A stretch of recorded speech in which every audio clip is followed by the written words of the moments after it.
Well, the trade war has begun, or has it? If you pay attention to the news, Trump's playing this game of I put the tariffs in, I'm taking some off, or all of them, or partially, maybe.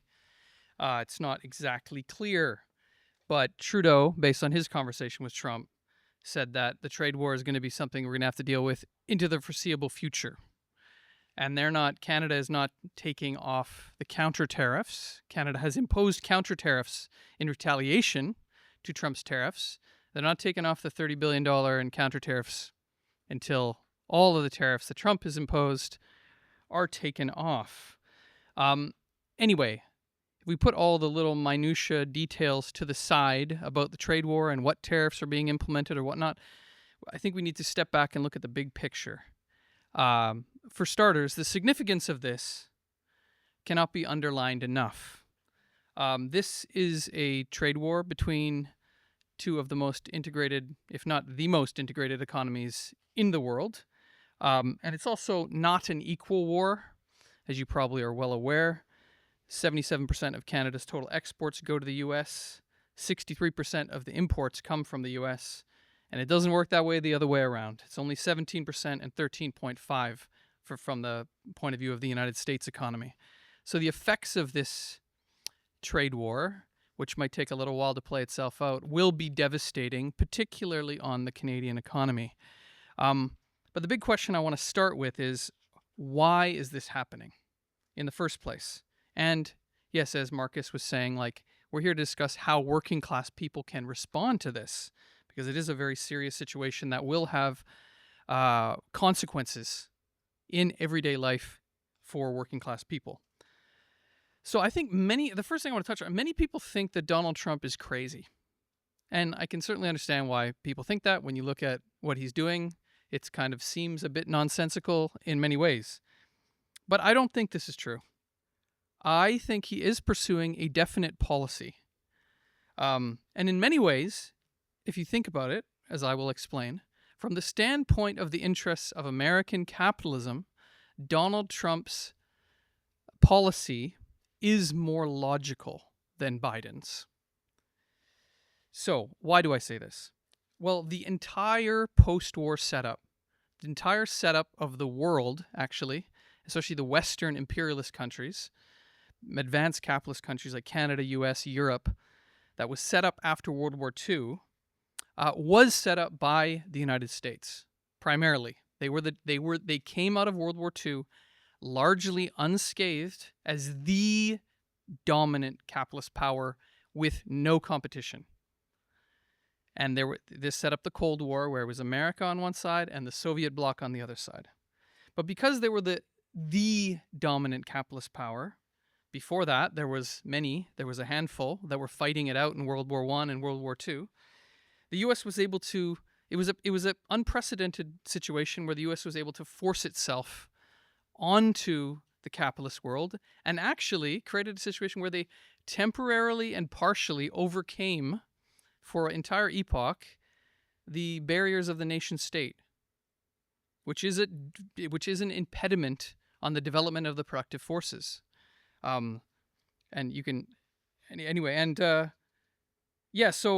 what happened was protectionist trade barriers. All the trade barriers, most countries through the 1930s erected massive tariffs, yes, protectionist trade barriers to protect their local markets against the other. Those were all generally, over a period of time, brought down. And what was the effect of this? You had this big period of economic growth, not just because of this, but this was a compounding factor. You had the creation of what's known as the rules-based order. The rules were set by the United States, of course. You had these organizations like the World Trade Organization, different trade deals. You had the IMF, World Bank, etc. And you had this was the basis for a long period of development, growth, and actually rising living standards for a significant sector of the population in the West. This is also the basis for the creation of the welfare state, social programs, etc. In this post-war setup, Canada was a junior partner. I'm saying was in the past tense. past tense, a junior partner to the United States, and Canadian capitalism benefited quite massively from this setup. Foreign direct investment flowed in. Canadian companies had the benefit of selling to the biggest consumer market in the world. But world relations are not static. When the USSR fell in the early 90s, initially this was celebrated by the West. We won. Communism is no more. Capitalism is the best of all worlds. And they became the only power. Not just the only capitalist power, but the only power in the world. This is where George Bush Sr. said this is the new world order. What he meant is the U.S. can do whatever it wants. They say jump, you say how high. They also brought China was also brought into the capitalist. Capitalism was restored in China. China was brought into the capitalist world market. This was also something that made the bourgeoisie in the West very happy. Yes, communism has been defeated. We no longer have the Cold War. We don't have to worried about that. There was talk of a peace dividend that they were going to demilitarize and everyone would get the benefits from that. I'm not talking about that anymore, of course. But while this was initially celebrated, the dynamic that was created in the world eventually actually undermined U.S. dominance.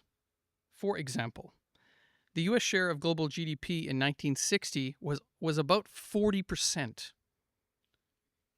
Now, this is not even close to 40% of the world population, but the economic weight of the American economy was so huge. Now, it's fallen to 26%. It's still the biggest, but it's fallen relatively.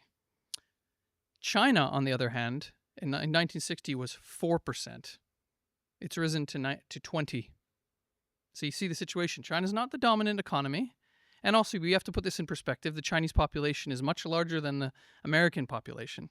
But what you have is the relative rise of China and the relative decline of America. The American ruling class, after the fall of the Soviet Union in the 90s, became massively arrogant. With great power, they had great power. They thought they were the world police, became great arrogance. This was what was behind the Iraq War, Afghanistan. They thought they could just do whatever they wanted. And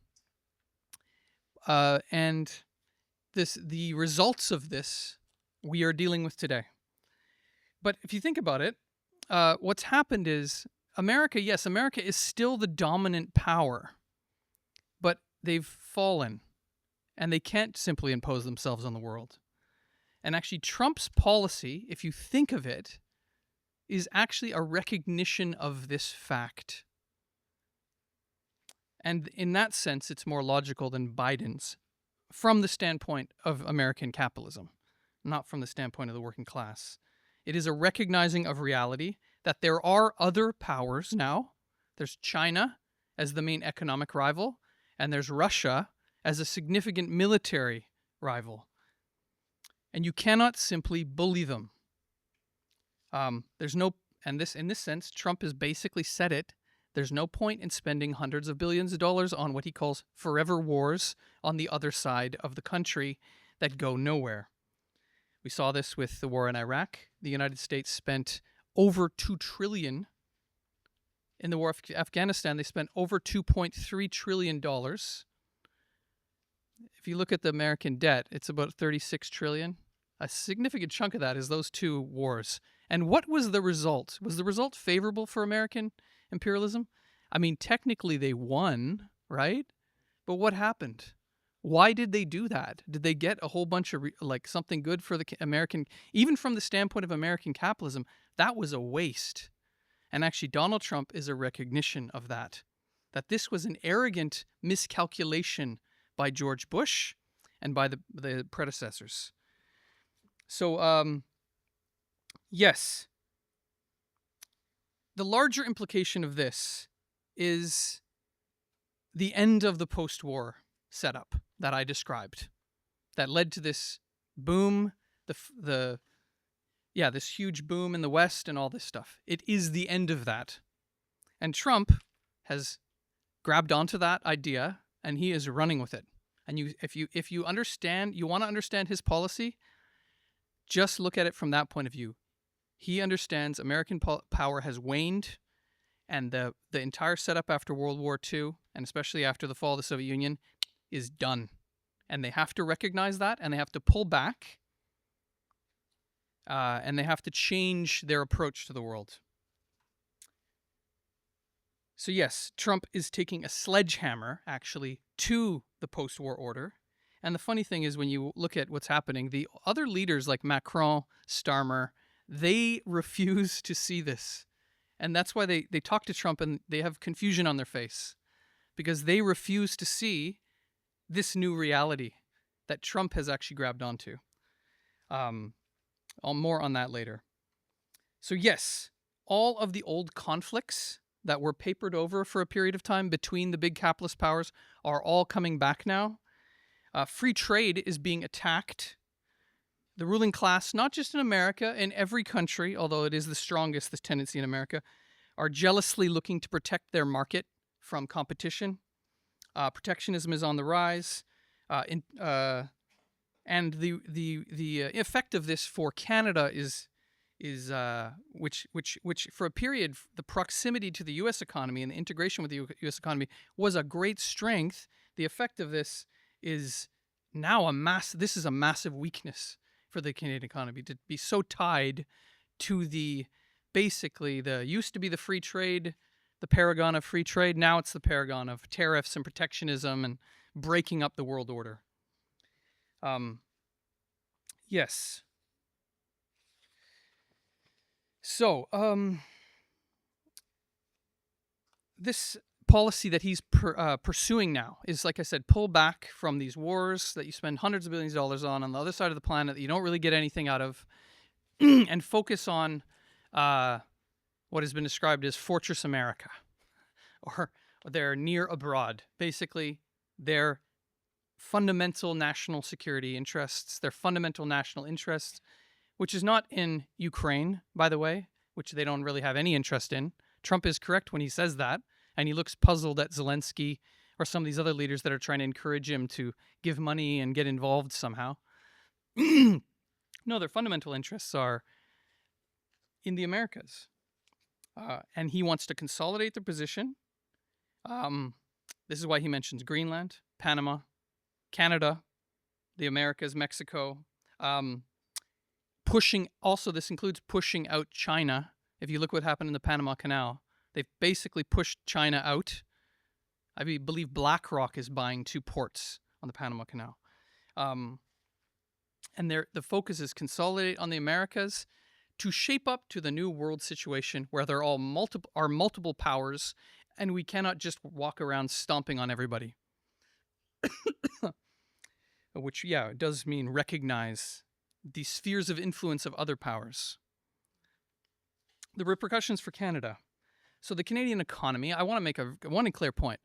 The problems of the Canadian economy are not the cause of Donald Trump, although he is a great accelerator to that. But just to give you an idea, the Canadian economy, prior to the election of Donald Trump, was already on the decline. Canadian share of GDP, well, I showed you the American one has fallen. Well, the Canadian one has fallen at a faster rate. Went from 2.9% of GDP to just 2%. Since 2014, the Canadian per capita GDP has averaged just 0.6%. That's almost stagnation over 10 years.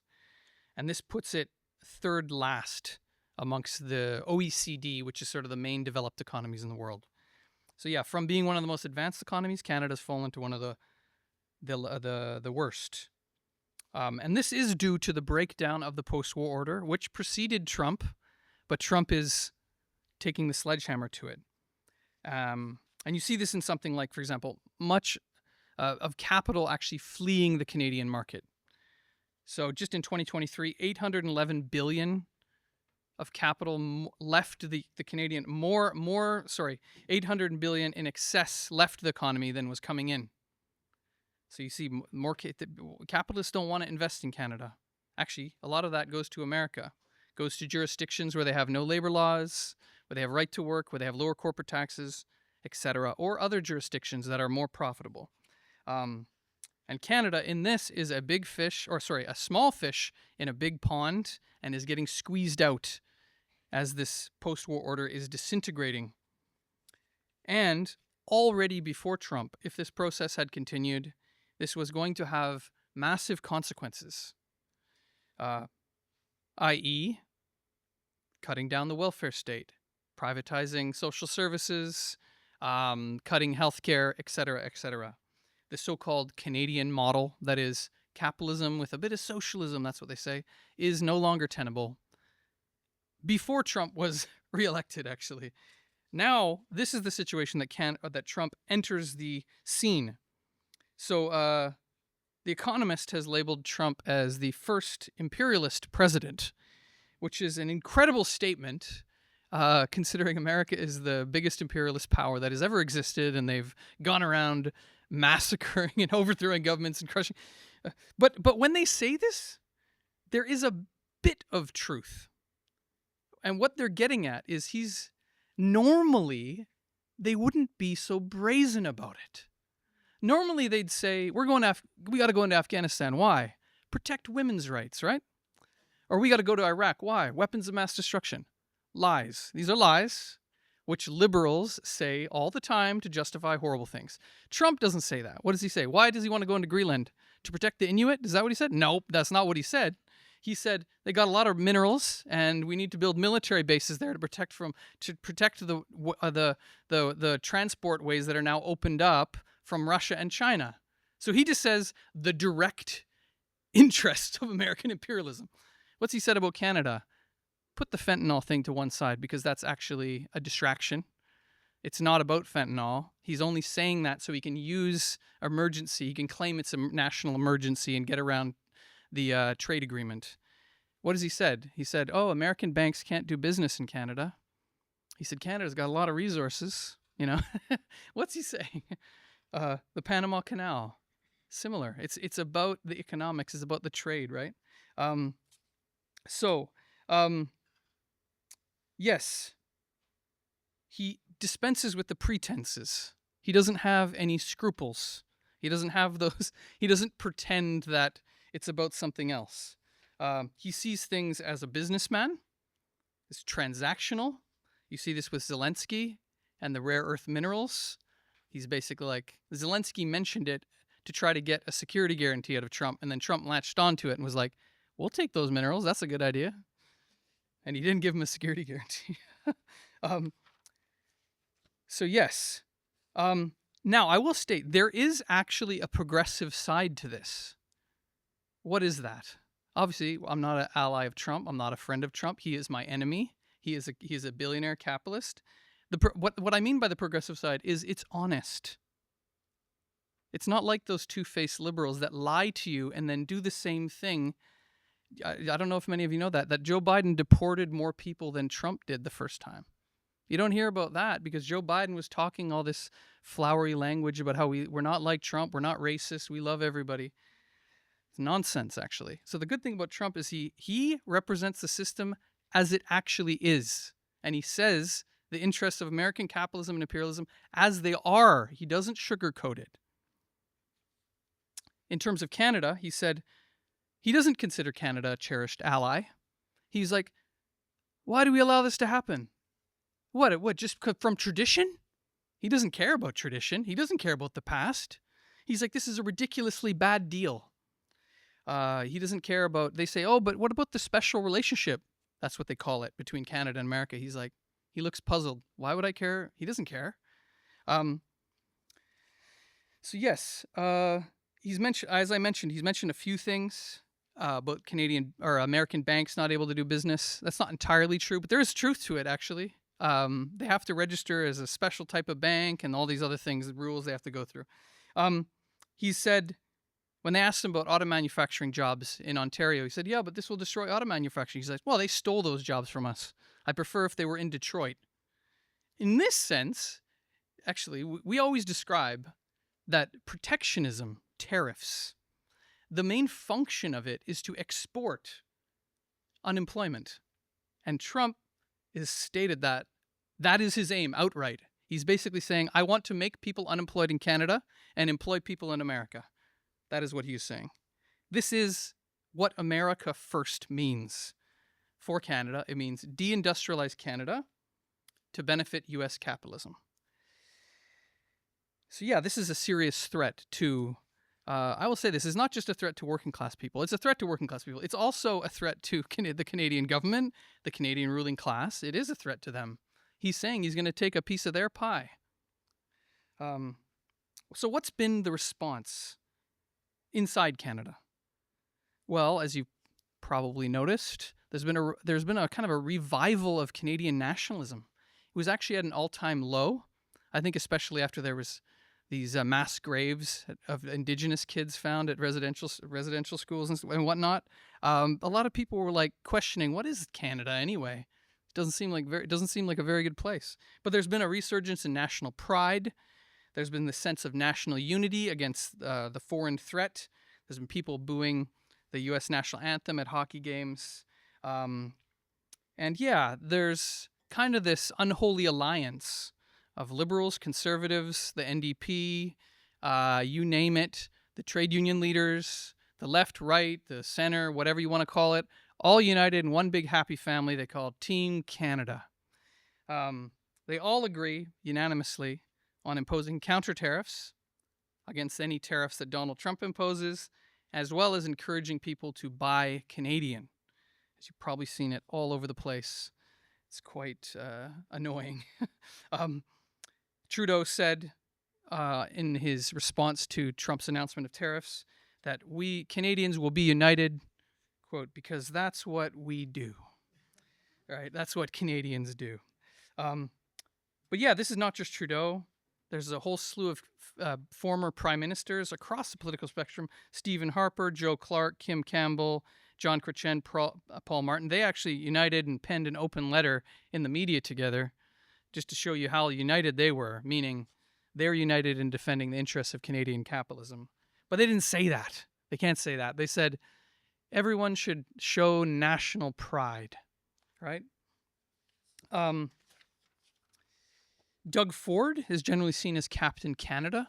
He, being a kind of a smart politician in a certain sense, he used the opportunity to get a third term, as you saw it, because he went skyrocketing in the polls, called an election, just got a third term.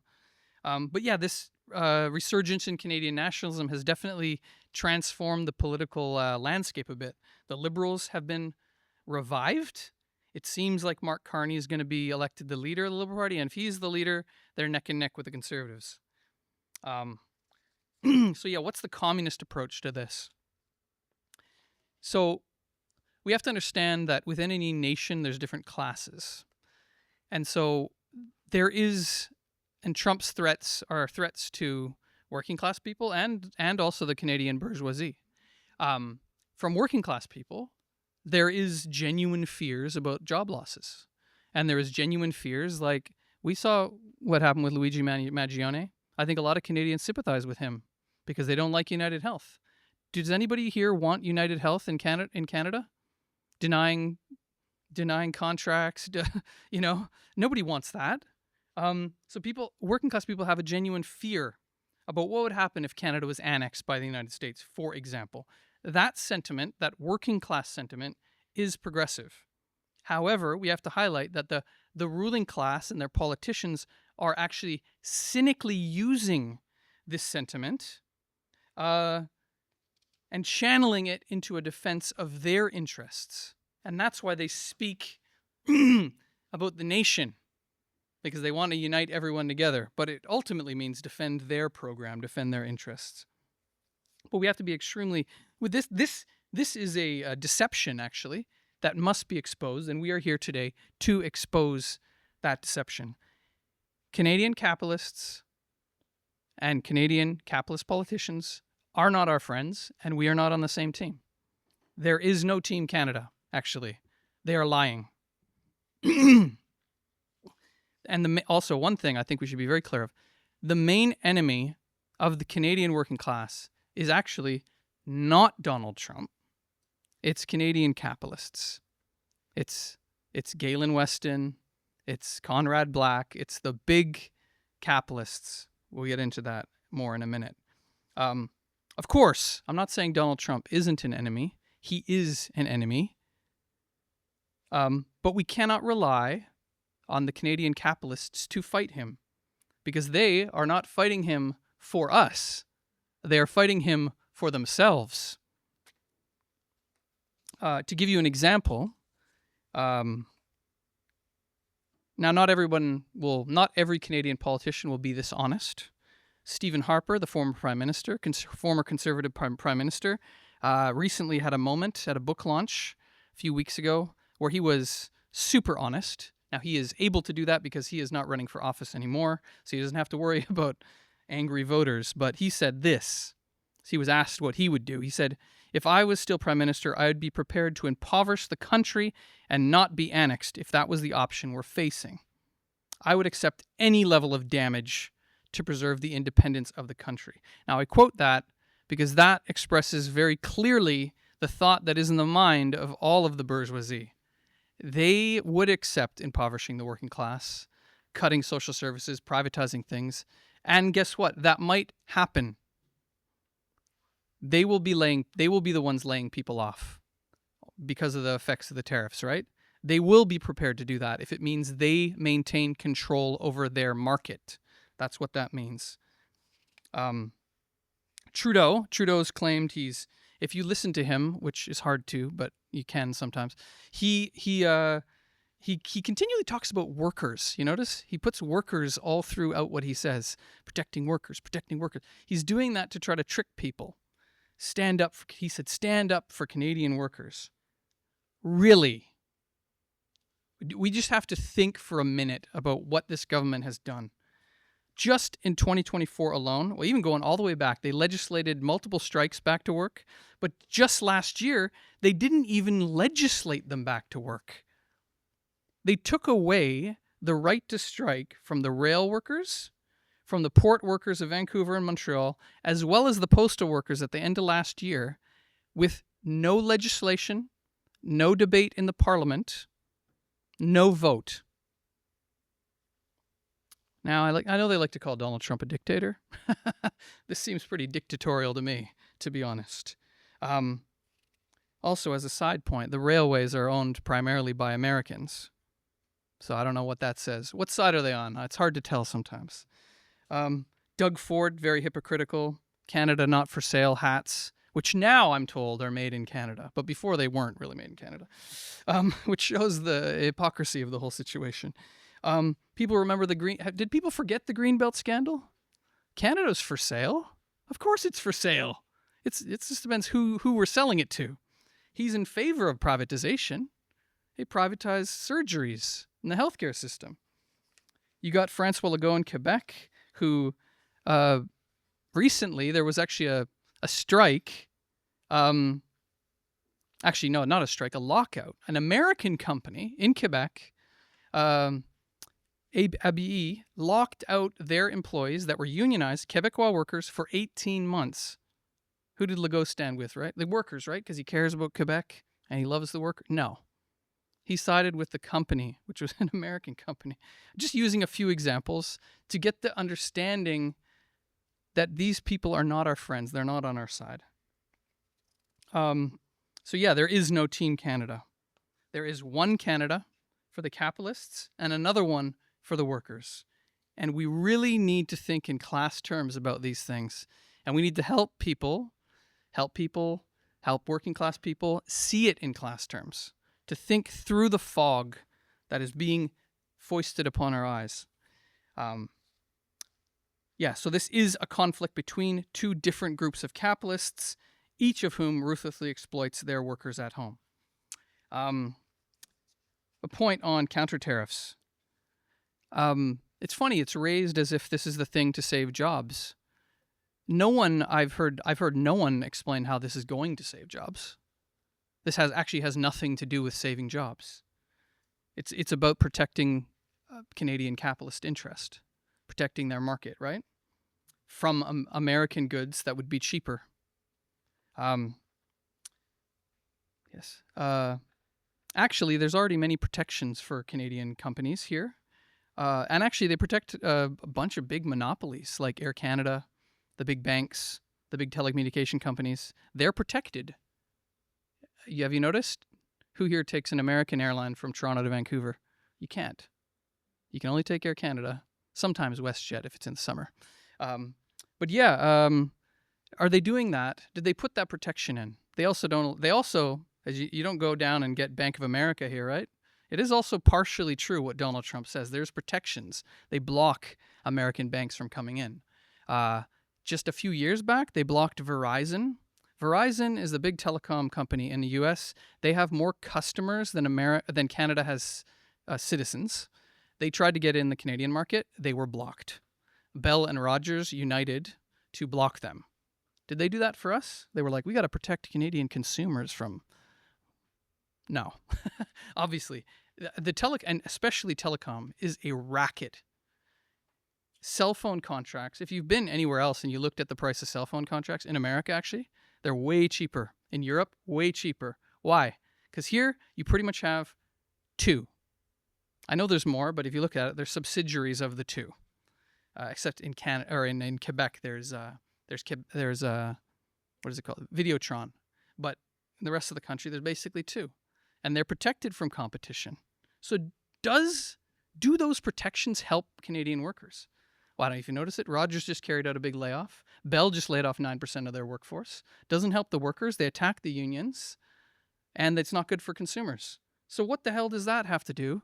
What the hell do protectionism, tariffs have to do with protecting working class people in Canada? Again, these people are not our friends. Air Canada. Air Canada used to be a nationalized company. It was privatized in the 1980s. It's notoriously expensive. And again, yeah, they're protected from competition from America, but that does not serve Canadian consumers or workers. They've been brutal with unionized workers at Air Canada as well. So I believe counter tariffs would play a similar role. It's basically to protect big Canadian companies like Loblaws. I follow them for some reason on Instagram, and they won't shut up about how Canadian they are right now. Right? Galen Weston wants you to know, even though he gouged us during the pandemic, he screwed over the workers, that he's Canadian and you should buy from him instead of Walmart, even though Walmart's actually cheaper. But, punish yourself for Galen Weston. That's what's being asked here. Buy Canadian. This means giving infrastructure contracts to SNC-Lavalin, which is, everyone remembers the corruption scandal with SNC-Lavalin? It means buying planes from Bombardier, which I've lost count of how many bailouts they've gotten of our money, of taxpayer money actually, that's been given to them to keep them afloat. We just need to ask if these companies are actually treating the average worker better than the U.S. counterparts. The answer is no. But yeah, what's been the response on the left? So generally, as I mentioned, it's been kind of this unholy alliance of the left, the right, the center, the labor leaders. They've all united together to rally around the government and support our capitalists. Of course, they don't say it like that, but that's really what they mean. They use a more left-sounding language. Probably the best example of this is Lana Payne, who's the president of Unifor, the largest private sector union, who penned a fairly lengthy, detailed statement that argued for a worker-led response, which is great. I was like, great. Kept reading, and I got really disappointed because actually that has nothing to do with workers, the entire thing. It's argues in favor of counter tariffs and industry supports, bailouts, subsidies for companies. It even supports increased military spending. It says, if there is to be increased military spending, let it be to defend our sovereignty as a nation and make sure it benefits Canadian workers. Earlier in the statement, Lana Payne said that we shouldn't give in to Trump's demands. Well, that's one of his demands. And what does the military spending have to do with anything? Well, if Canada increases its military spending to 2% of GDP, which Trump demands, that's an extra $20 billion. Where does the $20 billion come from? That's a big question. Cuts to social services. pretty much guaranteed that's what they will do. And it runs counter to everything the trade unions stand for. Good union jobs, social services, etc. So yeah, this is, I think, an example of how not to respond to the trade war, which is to rally around our capitalists, our government, the Canadian government. You actually have the same thing on the other side of the border. Sean Fain, the president of the United Auto Workers, so-called left leader that a lot of people were very excited about over the last couple of years, is completely capitulated to Trump, supports the tariffs. His justification is, well, NAFTA destroyed jobs in the auto manufacturing, so obviously protectionism is going to help. This is completely short-sighted. So yeah, this is what is known as class collaboration. It's a poison pill because the trade war and tariffs on each side will not protect jobs. Hundreds of thousands of jobs will be lost. Actually, 56% of businesses polled said that if a trade war is unleashed, they will carry out layoffs and move their investments. But we should be extremely clear. This will be Canadian companies firing those workers, cutting their benefits. Very patriotic, right? So yeah, this support for tariffs from labor leaders is extremely short-sighted. It won't protect jobs. Actually, the protectionism implemented in the 1930s after the 29 crash, what happened? Did you have protectionist measures protect jobs? No, you had over 20% unemployment in most countries. More somewhere in some places. This didn't protect jobs. It actually just provoked a downward economic spiral that led to mass factory closures all over the place. So yeah, in the place of protectionism, communists, we fight for an independent class policy. We need to fight for a policy that fights for workers, that actually a concrete policy that actually defends jobs and actually fights to defend social services and all the gains that working class people have won over the years. Canadian company closes a factory. There's actually been a couple smaller ones, I think in Quebec, that were closed. What should we do? Appeal to the government for counter tariffs? What's that going to do? The jobs are lost. Actually, they just closed Amazon plants in Quebec in January. 4,500 workers lost their jobs in response to a unionization drive. What was needed at that time was a sit-down strike of all the workers in all the warehouses and plants. Shut down production. That's what's... If the auto manufacturers, for example, the tariffs have been delayed a month apparently, but if the auto manufacturers, in response to the tariffs, in order to protect their profits, carry out mass layoffs, the only way to save those jobs is not to appeal to the government for counter tariffs, which will do precisely nothing. It's for the workers to take the matters into their own hands, to revive the militant traditions, actually of the 1930s, the 1940s, where you had mass sit-down strikes. Not just in Canada, actually on the other side of the border too, all throughout the manufacturing heartland of North America. That's actually what led to the creation of a lot of the modern unions and a lot of the modern, labor law. It was the activity, militant action, independent class action of the working class that scared the bourgeoisie and forced concessions from them. So this is the only realistic policy. Now, that's not easy, but it is actually likely. I think even if you're a worker at a GM plant somewhere that hasn't read a word of Marx, it's a fairly logical step at a certain point. And actually in Ontario, there's been many examples of this over the years of workers downing tools. I'm pretty sure there wasn't some communist in there doing it for them or telling them what to do. It just becomes a logical step. Yeah.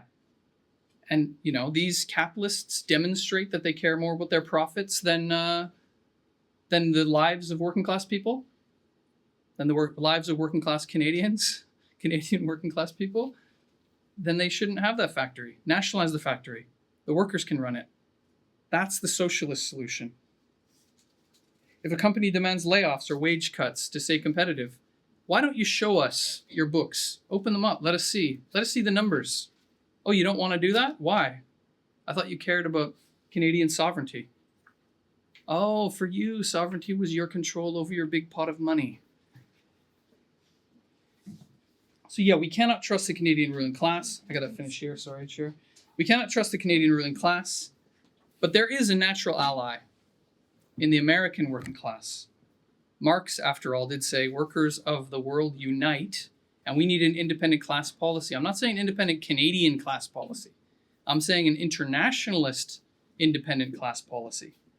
And actually, working class solidarity has deep roots throughout the history of the continent.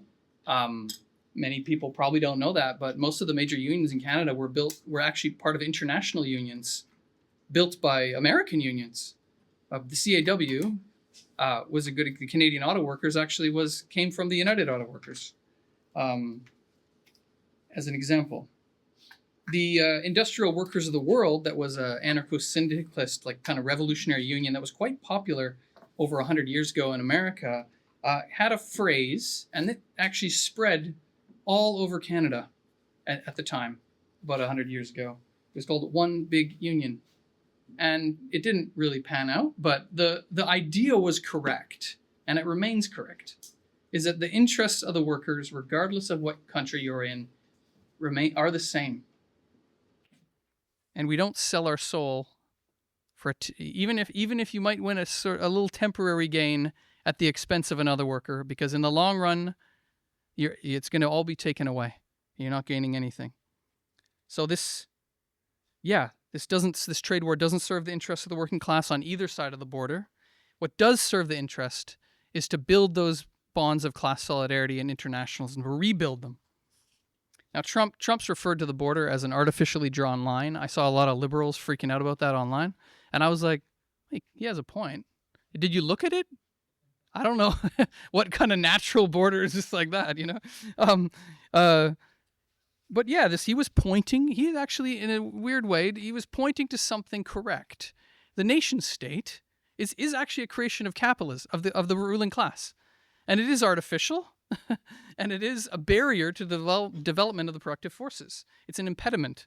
A larger economic union would be more efficient, allowing for commodities and labor to move more freely. Right? That would be way more efficient, and everyone could benefit from that. Of course, under capitalism, this would not work. This would only benefit the capitalists. This is why Trump's delusions to annex Canada into a 51st state is reactionary. But yeah, we are communists. Workers have no country. Workers of the world unite. We're fighting for a voluntary. The only way out of this nightmare is not to side with one ruling class or both, or to side with either ruling class on either side of the border. It's the fight for a voluntary socialist federation of Canada, Quebec, the United States, Mexico, and all the other nations of the Americas, in alliance with the workers of the entire world. I'll leave it at that.